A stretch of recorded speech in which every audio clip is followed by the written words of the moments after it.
Good morning. Hope you're all well. Just before we get into today's video, just got something for those of you kind of northwest based or close-ish to the northwest, that we're running a clinic on the 8th of June, so a Sunday. It's 9 till 1:30. So we have an hour and a half pull session long course. We have an hour of kind of land training, but it's more of a pre-pull, post-pull education, so giving you stuff to take away with you. And then another hour and a half pull session, this time short course. It's going to be run by myself, Jessica Calderbank, who has raced at 2 World Championships now, likely going to Worlds in Singapore this year, and Matt Turner, who when we do our one-to-ones, it's through him. He's one of the coaches at Manchester. So if that's something you're interested in, you can go to tmswimming.com. It's got kind of all the information to sign up there. So there's only a few spots left, so don't hang about, get straight onto it. But yeah, we'll go into what we're looking at today. And today, I think I wanted to start with having a look at this. So this is my race analysis from the 100 fly at trials. This is from the heat, but the final is pretty similar. And I think, and what I've got here on this right-hand side, this first column here is the splits when I swam my PB, and the one next to it is when I swam my second fastest time, which was at Commonwealth Games in 2022. Now, I don't have the race video, so I've not done a full analysis. That's why I don't have the 35 metre, 85 metre splits. But for the purposes of this, it's good enough, gives us a bit of an illustration. And we can comparing the 15, 25, 35 metre splits.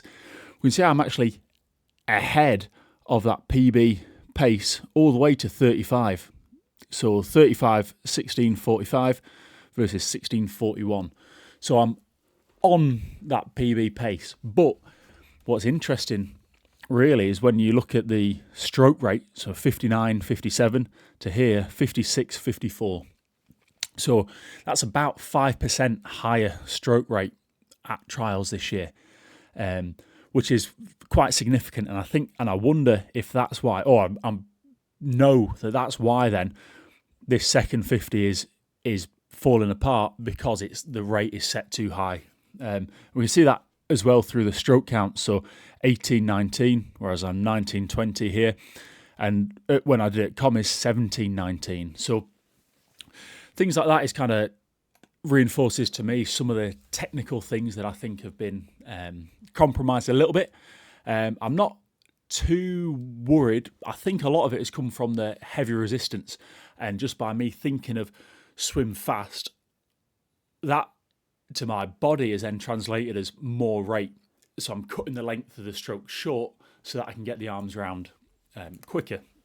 And obviously that's not the best way to swim, especially not for me, where one of my strengths is the strength and power that I'm able to produce on land and transferring that into the pool. So we're racing this weekend, and so my only objective in the 100 fly this weekend is 17 strokes on that first 50. A lot of the power work I will still maintain the same when we're going into the heavy resistance, but it's just thinking about it. Because I actually had similar a couple of years ago on underwater, where to compensate for the resistance underwater, my kicks would kind of be smaller, faster kicks, but they weren't actually particularly powerful. So once I was aware of that, I was able to make my fly kicks much better and much stronger, kind of sustainably. So that's what I'm aiming for. So we're racing this weekend. I've got a couple of events 3 events that I'm not too concerned about the result. So 50 back, 50 breaststroke, 200 IM. That 200 IM, I think the first 50 will be another opportunity to practice the front end 100 fly feel, because my backstroke, breaststroke, yeah, whatever. And then I am doing 100 fly. But like I say, my only goal for that is to be out 17 strokes, and then whatever happens, kind of be out as fast as I can, maintaining the length and being conscious of the length. And then we go to Mare Nostrum. So we're doing Barcelona and Cannes in Mare Nostrum. I'm going with Swim England, which should be pretty fun. So there I'm just 50 fly, 100 fly on both, which should be good. Again, it's more opportunity to practice the skill of the holding the length of stroke under pressure. So we thought about kind of try to take the taper through to Mare Nostrum, but me and Lewis kind of independently thought that we'd be better off just going straight through to Nationals and getting back into some training, rebuild that VO2 max, hit that speed, and kind of revert back to our training pre-December, where obviously I swam really well short course, and kind of drop off some of the extra intensity that we added into long course, which obviously didn't work for me, but did work for some of my teammates. So on that subject of VO2 max, we've got two ways of improving VO2 max. So the first is from what I've posted a few videos of in the past, is that really high intensity effort, and the other is through really low intensity effort. So kind of our high intensity pulls it up, and our lower intensity kind of pushes it up, as it were. So I've got the aerobic session from this week. It's just going to kind of play through while we kind of talk about other things in the training and all that kind of thing.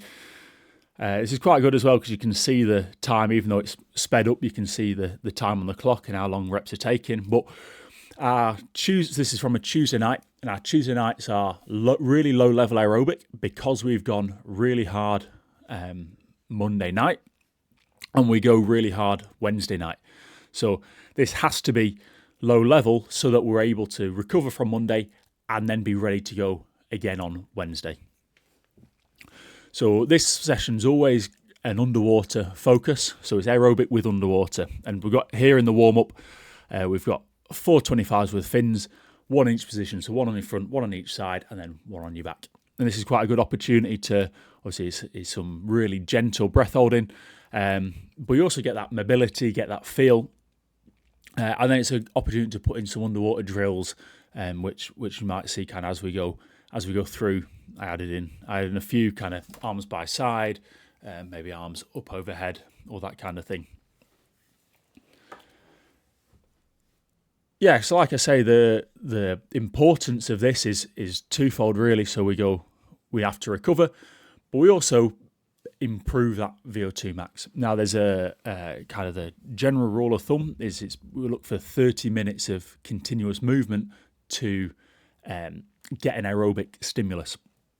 So for us really, obviously we do track volume, but this session nothing's on turnarounds, nothing is kind of we're able to just swim on our own, and we've got 8 lanes of people doing basically the same framework of the session. We might be slightly different in how many rounds or extra bolt-on bits, but generally everyone's doing the same. Everyone's just drifting through at their own speed. So it doesn't matter if our session on this is 3.5K. So it doesn't matter if you're taking an hour or an hour and a half, as long as it's continuous movement, your heart rate in that zone. So heart rate wants to be probably somewhere between 120 and 140. If we kind of start creeping up from there, it's probably a bit too taxing for the aerobic return. And if it's too low, then we're probably not stimulating it enough. So here we go then into the main set, as it were. So we've got 400 pull with paddles, followed by 400s kick with 15 metres off each wall.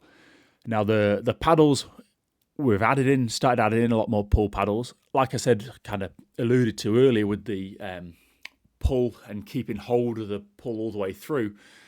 This is one of the methods we're using for that. So on our low-level aerobic, we're getting that technical feedback of how does it feel to actually pull all the way through every stroke, and not, as is quite tempting, especially with the paddles, to cut it short and kind of just spin. So on this thing, I'm 9 strokes every freestyle length, mix of freestyle and backstroke. Pretty straightforward there. And then the second part of this then is the 4 100s kick with 15 metres off each wall. So again, this is not necessarily fast, or it's not fast at all, but it's hard. You have to stay engaged, because if you switch off, that 15 metres underwater is suddenly very hard. Now, I've left this clip in now as well a little bit longer so that you can see the amount of rest we're taking. So I'll probably end up just over 20 seconds rest, get a drink. So again, it's not a rush, but we're not spending ages at the wall letting our heart rate drop. We're keeping our heart rate pretty constant. Like I say, because 15 metres off each wall is not hard, but you have to be conscious all the way through of doing it. It's quite easy if you switch off, suddenly you've not got a full breath in or whatever. And it helps us, I think, when we get into racing, where we get more comfortable being uncomfortable and needing to breathe. Which obviously, if you think if we were to race short course and long course, really, when we hit that turn, we don't want to be kicking underwater thinking, oh, I could do with a breath. We want to be kicking underwater because 10 seconds, 7 seconds underwater is really easy now. It's really straightforward. So here we go, on to the last bit of the kick. And unfortunately, the camera did die during the swim down, because these Tuesday night sessions are a really good opportunity to do a little bit extra technique work. So quite often on these, I'll put in some dives, because obviously, as you'll have seen, my starts aren't very good. So I add in some dives and then some floating as well. So floating is really important for kind of resetting the body position and you feeling, how do you actually sit up on the water? We do a dive and glide every Monday morning as a test. So I've done 25 metres quite often in the past. I think I've probably done 4 or 5 25s, like just pushing, like dive and glide 25 metres, and it's all down to body position. You can be as powerful as you want off the block. If your streamline ends up like that, then you're not going to go very far. So I hope that's been, again, useful. I had some really good feedback on last week's video with the sodium bicarbonate. Again, is something a little bit different, but things you might not consider. This, again, the aerobic. We're using aerobic as a tool to make our racing faster and to work hand in hand with the VO2 high intensity work. So what we do then is increase that volume over the next few weeks as the VO2 max increases, and then we'll have like a deload week where likely we'll test VO2 max, which we do through a 500 meter time trial, and then we'll probably have a different session that stimulates VO2 max as the volume increases again. So we'll step up, drop it down a little bit, step up even higher. But yeah, that's going to be about it from me. So like I say, there's a clinic if you're northwest based or close to the northwest. Get on that. There's only a few spots left. Any race analysis, like you saw my analysis, if you want to see how your swims can be better and want to track your swims from race to race, you can go to jingramswimming.com. You can also go to my website for any mentoring or any coaching as well, if you're a master's swimmer or something like that and you want some coaching. If you're a younger athlete and you want some mentoring, go to my website there. And then, of course, Izzy's Please Don't Drown Club t-shirts are on Amazon. So that'll do from me. See you next time. Cheers.